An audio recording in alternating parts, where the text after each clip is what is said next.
Hi అండి, పిల్లల lunch బాక్స్కి ఒక మంచి హెల్తీ రెసిపీ చూపించబోతున్నాను. స్టవ్ వెలిగించి కళాయి పెట్టి దాంట్లో ఆయిల్ వేసుకోవాలి. ఒక 2 చెంచాల వరకు నెయ్యిని కూడా వేసుకోవాలి.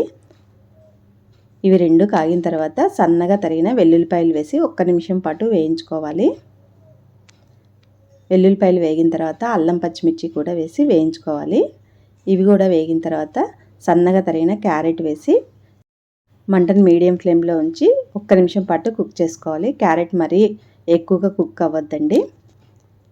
తర్వాత ఇందులో ఒక నైట్ అంతా నానబెట్టుకుని ఉడికించిన కాబూలి శనగలు వేసుకోవాలి. అలాగే రుచికి తగినంతగా ఉప్పు, 1 చెంచా వరకు మిరియాల పొడి వేసుకొని ఒకసారి ఇవన్నీ కూడా బాగా కలుపుకోవాలి. 1 నిమిషం పాటు ఇలా కలుపుకుంటూ వేయించుకోవాలి. ఇప్పుడు ఉడికించిన అన్నాన్ని ఇందులో వేసుకోవాలి. ఒక 2 కప్పుల వరకు వేసుకొని ఇవన్నీ కూడా కలిసేలాగా ఒకసారి బాగా కలుపుకోవాలి. ఇప్పుడు మంటను లో ఫ్లేమ్లోనే ఉంచేసి ఒక 2 నిమిషాల పాటు ఇలా కలుపుకుంటూ కుక్ చేసుకోవాలి.